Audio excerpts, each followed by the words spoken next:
Welcome to AI Chronicles. I'm here today with Jordan from MotherDuck, and this already feels like one of those conversations where you step back and ask, do we really need all this complexity in our data stack? Today, we're going to dive deep into DuckDB, DuckLake, and some honest thoughts on keeping things simple and sane. Hi, Jordan. So good to have you here. Welcome to my podcast. Hi, thanks for having me. Great to get a chance to chat. Absolutely. But before we get into all things DuckDB and data infrastructure, I've got to start with the fun one. So, I like an icebreaker question. What is something about the data world that used to excite you, but now just makes you roll your eyes? I think there's a bunch of those things. I mean, one of them is open data formats, which we can get into. But I think modern data stack is the obvious one. That modern data stack was the new cool thing, and now it's like it doesn't feel very modern anymore, and seems to be sort of collapsing in on itself as companies get acquired or change licenses, and there's uh, lots of turmoil. Turmoil is good. The world doesn't stay the same, and often when there's chaos, that also is opportunity. But so yeah, I think modern data stack seems to be a term that has outlived its usefulness.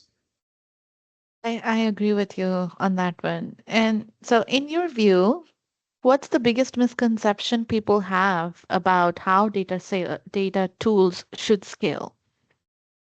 I think the biggest one is, and one that I sometimes am a broken record on this, but is that in order to scale your data uh, analytics or your data usage, you need fancy distributed systems. And I think Google kind of broke people's brains back in the kind of early 2000s when they released like the MapReduce paper and the Big Table paper and the GFS paper.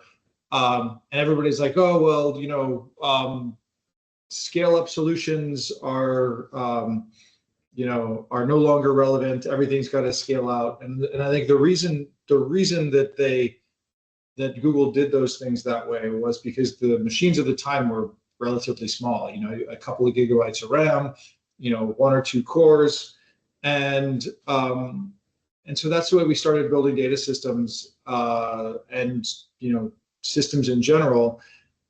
And I think that the constraints are different now. And I think one of my favorite things is seeing how um, constraints drive how people build systems, and then when those constraints change, that's the biggest area for opportunity. And so since the constraints drove us to build these complex distributed systems, meaning like instead of talking to one database server or one server, you had two or 10, or in like in BigQuery, thousands of servers that all had to coordinate. um, uh, that was really driven by the size and shapes of the hardware. Mhm. Nowadays, the hardware is much, much bigger. So the newest generations of Amazon's Gravitron instances, which are their ARM core instances, are 192 cores and terabyte and a half of RAM. And these are like basically commodity machines. They're in every regions. Um, Terabyte and a half of RAM is a lot. Terabyte and a half of RAM is like more RAM than is in a Snowflake 3XL, which I think is $1 million a year. And so you can Wow. get like basically a Snowflake 3XL in one box. So like, do you really need to build these distributed systems? Because one of the other things, lessons that I learned from working on Google BigQuery and on Single Store, and on talking with a lot of people who have built these systems, is that there's a tax to building the system that really, Mhm. really slows you down when you have to do something in a distributed way. For example, at Single Store, we wanted to be an ACID transactions, and it was a distributed database. And in order to make real transactions work across this distributed database. It took, a couple of engineers, probably 18 months to 2 years to make this work. Like, it's a really, really hard problem because, different things can fail and start up, and you need to have all this, like, fancy coordination stuff. It's just the kind of thing you don't have to worry about in a single node system. Everything either fails or all fails, or it doesn't. And it's just much simpler. Or, the other thing is, like, in BigQuery, we had, we wanted to apply this optimization in join queries where you want to do, you look at one side of the join and you want to do filtering to reduce the amount of data that you have to scan on the other side of the join. And so basically what you do is you push kind of a bitmap or a Bloom filter kind of across to the other side of the join. Mm-hmm. And this is it's a technique that's been done in databases for, I don't know, decades. Mm-hmm. But because this is, this distributed system, it just makes it so much harder. It took like 2 engineers 6 months to build this. And it's the kind of thing that in a single node system, you can do in, a week. And so, like, I think these, big data systems are moving so much more slowly than they could. And I think that's one of the exciting things about what's possible when you go back to a scale up system, is that you can really, really move fast. You can add new features, you can add new things, and you can just sort of build a better. Sorry, this is a seaplane taking off outside my window. You can sort of build things that are better, cleaner, faster, more reliable, and you can do more. You can do more in less time with fewer people, which, I think at the end of the day, it's not necessarily where you are, it's the speed at which you're getting better in terms of which databases are gonna win out. Do you think, like, the ever-changing constraints, because yeah, I totally understand, like, the data changes, the constraints of the database changes. Do you think all these the data stacks that you mentioned, and Snowflake, BigQuery, are these good enough to handle the, constantly changing constraints, or do you think that could overwhelm the whole database stack and the pipeline that people have? So I do think that the systems that we have nowadays, the databases, the data warehouses that made up the modern data stack are mostly good enough. I mean, Snowflake, BigQuery are great engines, are great databases, great data warehouses. But I also think that, like, if you were going to build something today, with different constraints, you'd likely do things differently. Mm-hmm. And I think as things are changing with AI, I think those other engines are going to have a hard time reacting quickly because, as I mentioned, it's just sort of it's hard to move these distributed systems quickly, and it's also hard to move. When you're in a giant company, it's hard to move as quickly as you can when you're smaller. Fair enough. Okay. Switching gears a little bit. Of course, the company name is MotherDuck, which I really enjoy saying it for some reason. I'm curious if I ask you to, like, tell me what is DuckLake in 1 or 2 lines, how would you describe it? DuckLake is an open data format that uses SQL as the metadata layer instead of files. Okay, that's interesting. Now with DuckLake, I went through your blog about DuckLake. So you've described it as a lakehouse engine that fits in your head. Now, in your opinion, why has modern data architecture become so bloated in the first place? Well, I think it again, it comes back to constraints. I think at least the open data formats, the Iceberg, the Hudi, Delta Lake, they were all designed with the constraint that everything has to be written to S3. And there's no database, there's no other service that can run. So things like, cleaning up small files have to be done kind of in line with either reads or writes, because there's no background service that you can run. Metadata has to be stored in these files on S3 because you're not running a database. And then I think, what then people realized was in order to make these things useful, like you don't want to just sort of point to like, you want to have something that looks and feels like a database with lots of tables, and like you don't want to have to worry about metadata and manifest file paths. And so what do you do? You want a catalog, and a catalog is lives in a database.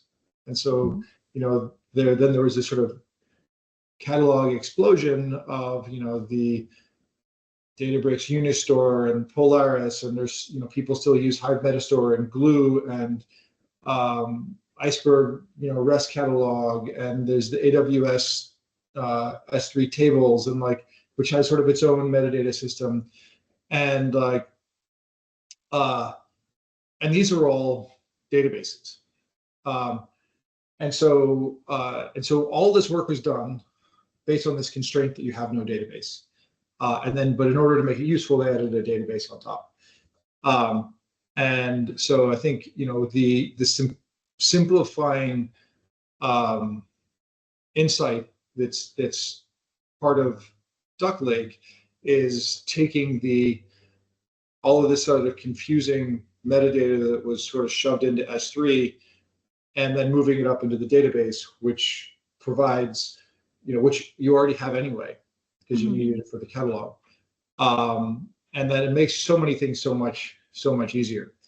I think there are very few, so despite all of the excitement around Iceberg and Delta Lake, there are very few writers. So like there are very few, like there's like this, Spark can write, and I think there's, Python can write to some of these things, and like,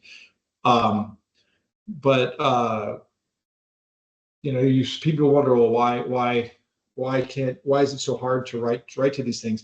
It's because they're actually incredibly complicated to do.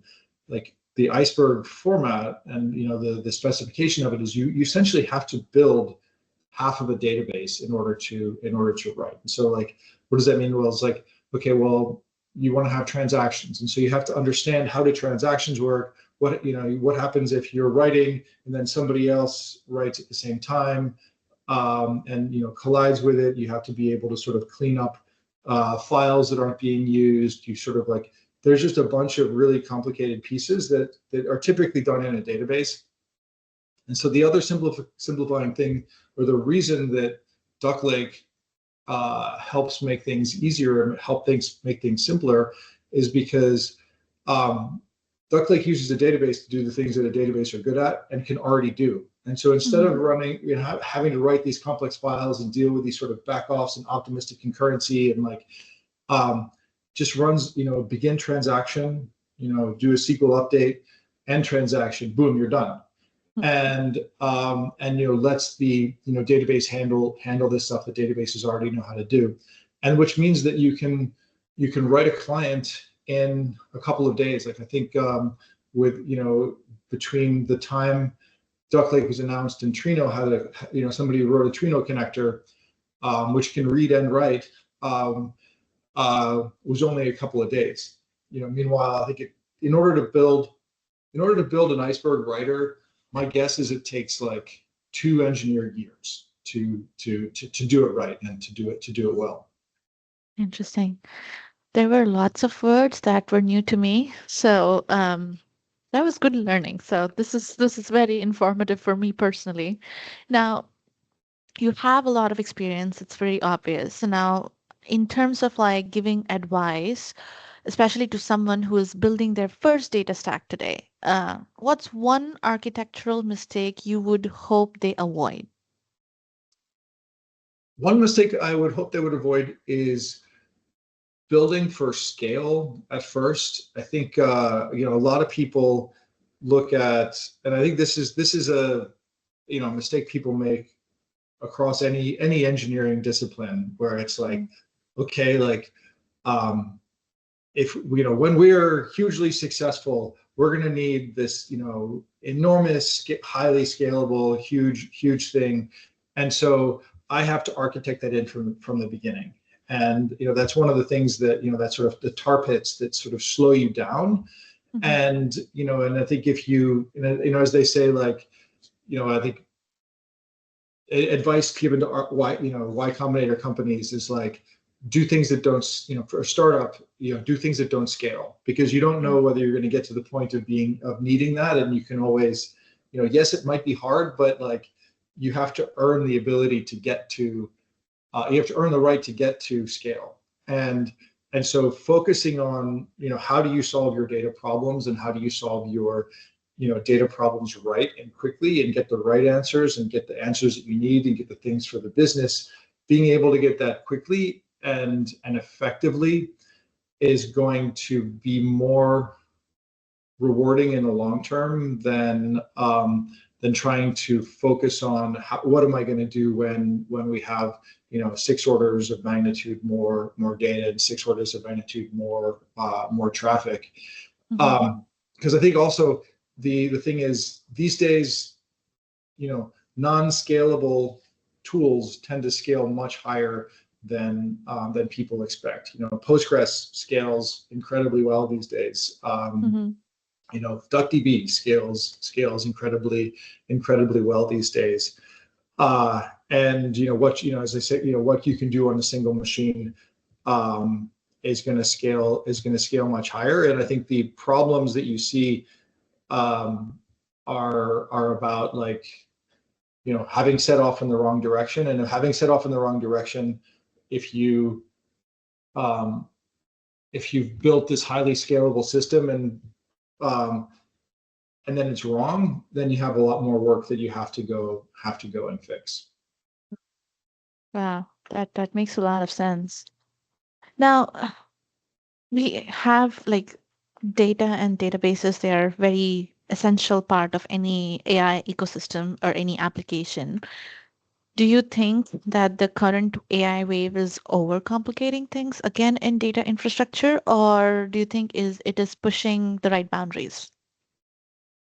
I think that the AI wave has not been as impactful in the data world as it has been in the rest of, sort of, I don't know, society, but also Mm, engineering and software engineering. You see, tools, um, Claude Code and Cursor, really changing how engineers do their jobs, software engineers do their jobs.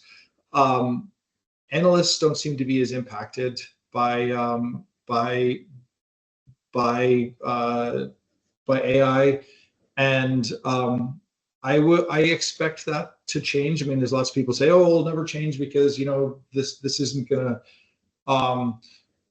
business logic is in people's heads, and AI is not going to know how to do that, not going to know how to do that well."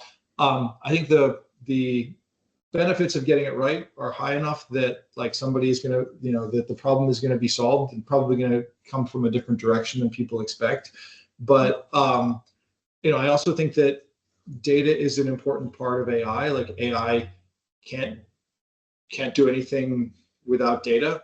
And if, whether it's for training, or whether it's being able to sort of look up embeddings vectors at real time, or figuring out connections between things. um, but I also think that this is also a time of change, and it's also an area for I expect the next great data company to be an AI company, but I don't know what that looks like. Interesting. I've never thought from that point of view. Like, for some reason, I thought that AI is changing everything. Like you mentioned, like how we code, and there's wipe coding and whatnot. But not having much change in the data world. That's interesting because, yeah, as you said, like data is definitely something that, AI needs. So Okay. yeah, just imagine like, I mean, so vibe coding is great for like Yeah. for building a new UI or a new Prototypes application. or something. But, Yeah, but yeah. let's, you don't necessarily vibe code your way to a dashboard you're going to use to make decisions about investing in your company. Like, you kind of want to make sure that like that this stuff that it's doing is actually right, and that because so much of I think of um, a data person, a data analyst's data scientist job is sort of is is breaking through the sort of the obvious, the obvious easy conclusions to actually understanding what's going on, and and that is the sort of the next level of kind of difficulty. If you just sort of like, hey, like you use AI to create dashboards, you say, hey, wonderfully, the line goes up. That's exciting, but like, why is the line going up, and what's actually happening, and what conclusions can I draw Mm. about my business, or what are the underlying weaknesses that may cause that line to go down sometime soon? Like, um, those are also the key things that I think eventually AI is going to be able to handle. But I think I don't even like, I think that's sort of the next level problem. And I think people are focusing on like, how do Mm. we get the chart that shows the line that goes up and make sure that it's right, and make sure that like, um, it's based on, on something real. Because there's still a lot of problems with that. Like if I just, say, like the question is, what is my ARR? Mm-hmm. Like, in order for me to ask that about my own data, my own, company, which is not that, huge of a company, um, is a hard question to answer. It's like, it's not just sort of adding up this field. It's sort of like, okay, well, there's these different pieces, and there's different SKUs, and then there's like, regions and currencies, and like there's all sorts of like things that make that difficult. And it's sort of, okay, well, do you want the today's revenue, or do we how do we compute that? Like the uh, date range and whatnot. is hard. Have you actually tried to find out about your company based on the today's data? Well, so I mean, yeah, I mean that's I spend a lot of my time doing that because MotherDuck is a company with, we build a data warehouse, and we use MotherDuck as our data warehouse, and so I use it a lot um, to help understand the product, eat Mm. our own duck food, and and so yeah, I run, I get in there and I write a lot of queries to try to figure out our revenue, and what's actually going on, and which customers are growing, which customers are shrinking, and which are at risk, um, and what's actually going on. And I think it helps me get sort of a fingertip feel on the business, to be sort of deeply in the SQL queries. But it's Mm. also like, they're not simple queries. And if you want to know, understand what's happening right now, is one of the nice things about a usage-based company, is like we're basically all, we build based on usage, not on like annual contracts or number of deals. It's not about deal signed. It's about like, what are customers actually doing. Then I do hit refresh several times a day, just to see what's actually going on. And you need a way to make to turn that into actually a useful signal, not just a Fair, not just a super noisy one. fair enough. That makes sense. Now, I left the last question to be my favorite one that I really wanted to ask you from the beginning. Why the name Mother Duck? And I have noticed the background, there are lots of ducks behind you. So what's this obsession with the ducks? So the start of the duck, was so it was, we're based on DuckDB.